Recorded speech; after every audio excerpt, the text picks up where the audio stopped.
Bonjour à tous, donc aujourd'hui je continue la pose du parquet et donc là je continue la pose aussi des sous-couches phoniques. Voilà.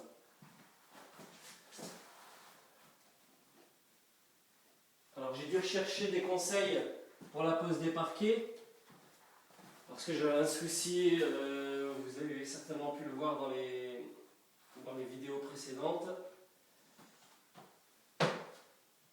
J'avais mon parquet qui restait élevé, mais en fait dans les explications données sur les sites du fabricant de ces parquets et donc de sa vidéo, il n'y a aucune indication sur ce type de problème qu'on peut avoir.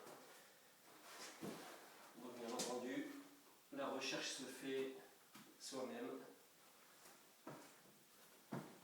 Donc là, la pose de laine, c'est de la laine de bois, je crois.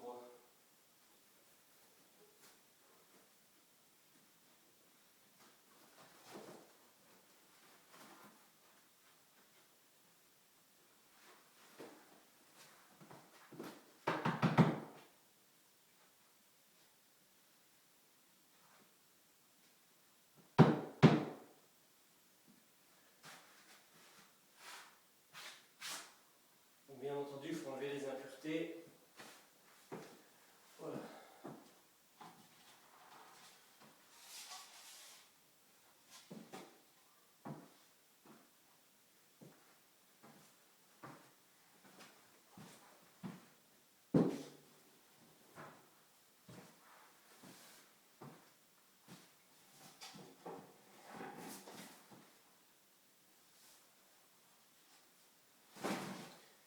Bien entendu, il faut absolument vérifier que le parquet, la laine de parquet qu'on va poser n'ait aucun problème.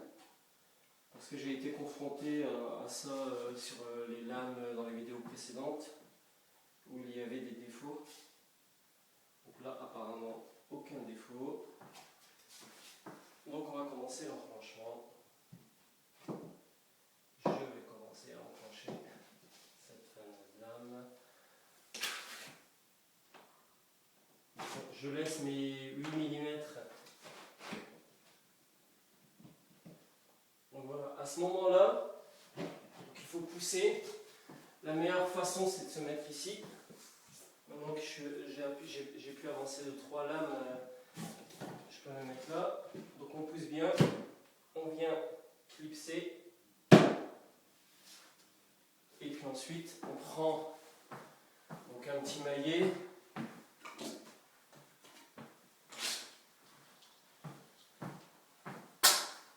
Je prends une petite masse.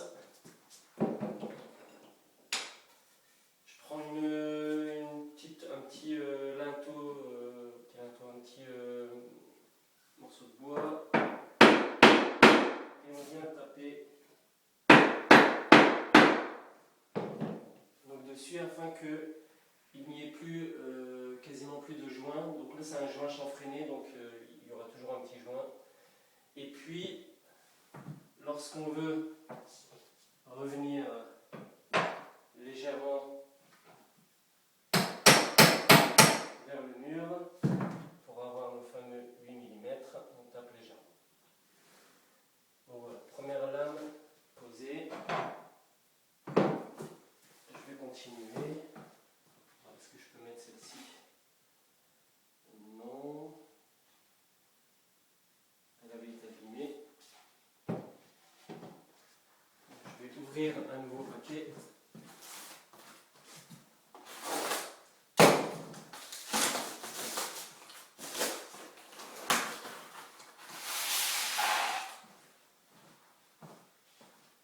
Pareil.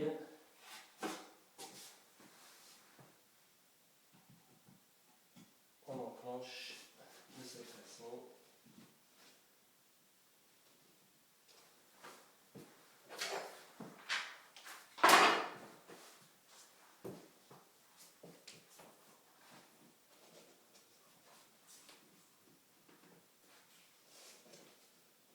Je vais en enclencher une deuxième avant de clipser.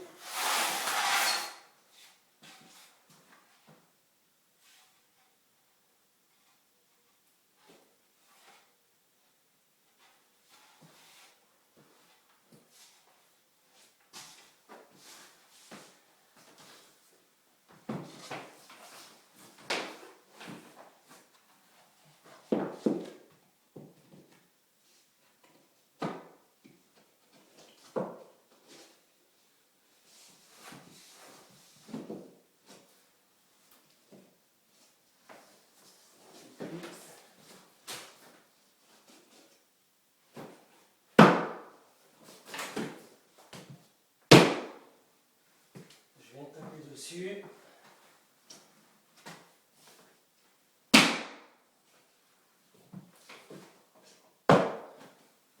Je prends ma latte.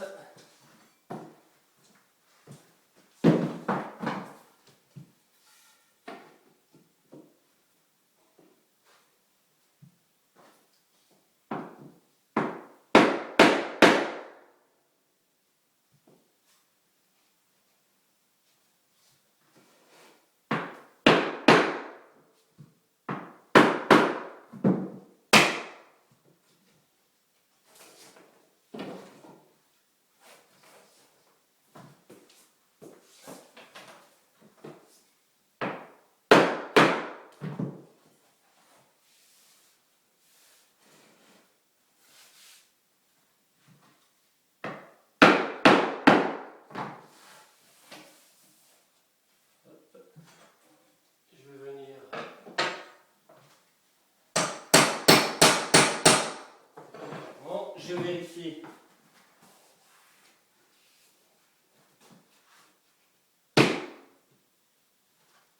Et ensuite, alors, je vais vous dire comment ça s'appelle. Zip and Go. Donc il y a un système Zip and Go. C'est une petite languette qu'on tire. À l'intérieur, il y a une languette. Bien sûr, si elle le veut. Voilà. Donc c'est ce type de languette qu'on tire. Et puis à l'intérieur, il y a une autre languette jaune qui vient se clipser à l'intérieur de l'autre côté.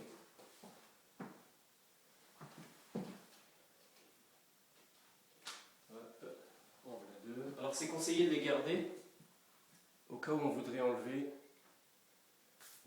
les lames de parquet.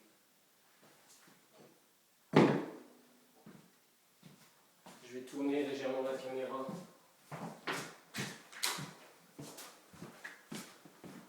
afin de pouvoir visionner le reste qui va être posé.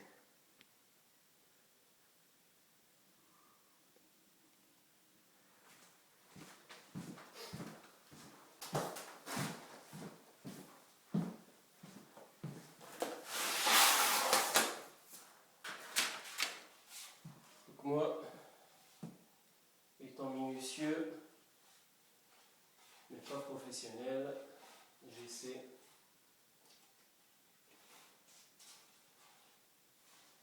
toujours de vérifier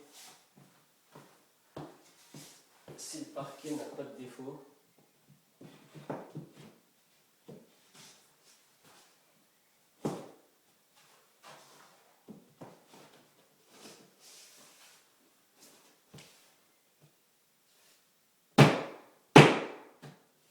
Jamais évident. Alors c'est jamais comme dans les vidéos. Hein. Hop, on clipse, ça marche, c'est tombé, il n'y a pas de souci, tout va bien. Non, non, c'est pas du tout ça.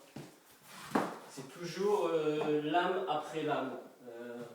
L'avancement se fait lame après lame, mais l'avancement technique et problématique arrive lame après lame. C'est jamais une continuité où tout est facile, où tout est simple.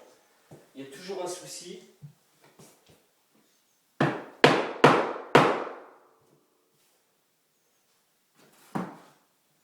partir du moment où la lame est bien posée, c'est que c'est bon. Ensuite, on vérifie ici la planéité des deux lames posées. Un petit coup.